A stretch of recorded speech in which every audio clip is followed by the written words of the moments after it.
Hi, everybody. This is Aaron Wilson, OSU Extension Ag Weather and Climate Field Specialist and State Climatologist for the state of Ohio, here for Battle of the Belt, the weather update for August of 2024.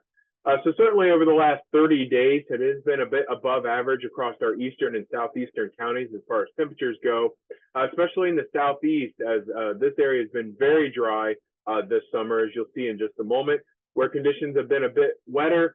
Temperatures have been closer to average over the last 30 days. So overall, for the summer so far, since June 1st, temperatures are averaging about 1 to 2 degrees above average across much of the state, a little higher there in the southeast. Now, if we're looking at modified growing degree days, that warmer than average temperatures has certainly lended itself to advancing those growing degree days pretty rapidly. We've had anywhere from 1,800 upwards of 2,400 growing degree days since May 1st across the state. And that is anywhere from 150 to 250 above average, that 1991 to 2020 30-year average. Now, as far as precipitation goes over the last 60 days, there have been areas of very heavy rainfall, particularly Preble County, parts of southern Darke County, maybe western Montgomery County, parts of Warren County there in southwestern Ohio. And of course, just last week, we had the remnant of Hurricane Debby set up a line of showers and storms from about eastern Wayne County up through Geauga County that dropped anywhere from 3 to 8 inches of rainfall just last week. A lot of devastation there in terms of homes, but also flooded fields across the region.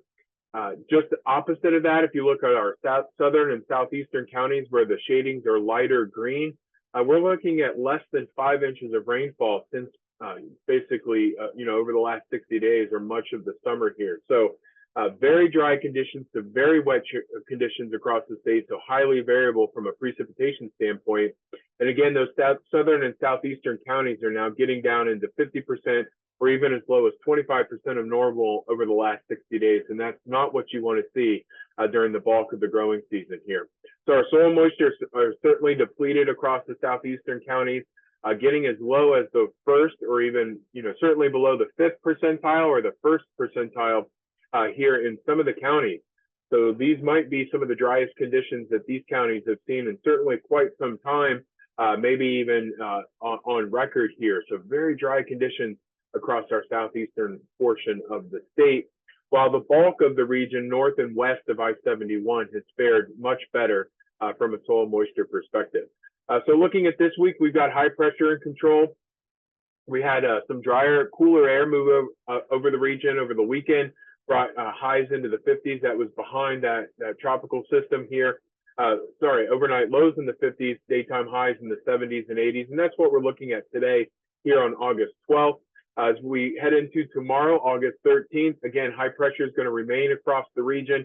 I think we're looking at highs mostly in the 80s, overnight lows in the 60s, and that's going to continue again on Wednesday and then Thursday. But we'll start to feel the presence of this system moving out of the midsection of the United States, bringing showers and thunderstorms this way. And by the time we get to Friday, that's likely to bring those showers and storms in a little bit more concentrated fashion across the state. And those are likely to linger here as we head into the weekend, both on Saturday and with isolated showers and storms across the region on Sunday. Again, about normal from a temperature perspective, with highs in the 80s and overnight lows in the 60s. So overall, we're looking at precipitation around an inch, anywhere from 3/4 to 1.5 inches this week. Again, we got to be about 1 inch to 1.25 inches to maintain status quo from an evapotranspiration perspective.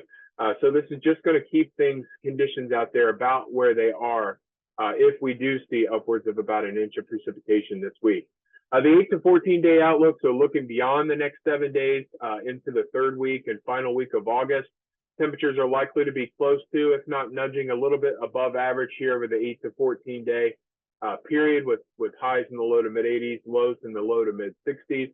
Precip, again, is about normal for this time of the year, maybe slightly drier probability in far northwestern Ohio, and that might continue to dry out that area just a little bit from earlier season rainfall there. And then overall, looking at the upcoming harvest and fall season, August through October, the latest from the Climate Prediction Center does lean toward warmer than average conditions, especially at night if we stick around with some of that humidity as we head into September and October.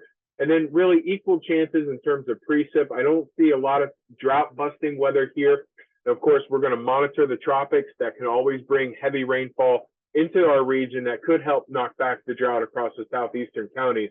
But right now, we don't see anything on the horizon that's likely to do that. So we'll have to continue to monitor the conditions there and hope for better conditions on those pastures and forage recovery as we head into late fall. So with that, I want to thank you for joining this episode of the Weather Update for Battle of the Belt. Good luck with the rest of the season, and we'll come to you with an update here in about another 4 weeks. We'll talk to you soon. Bye for now.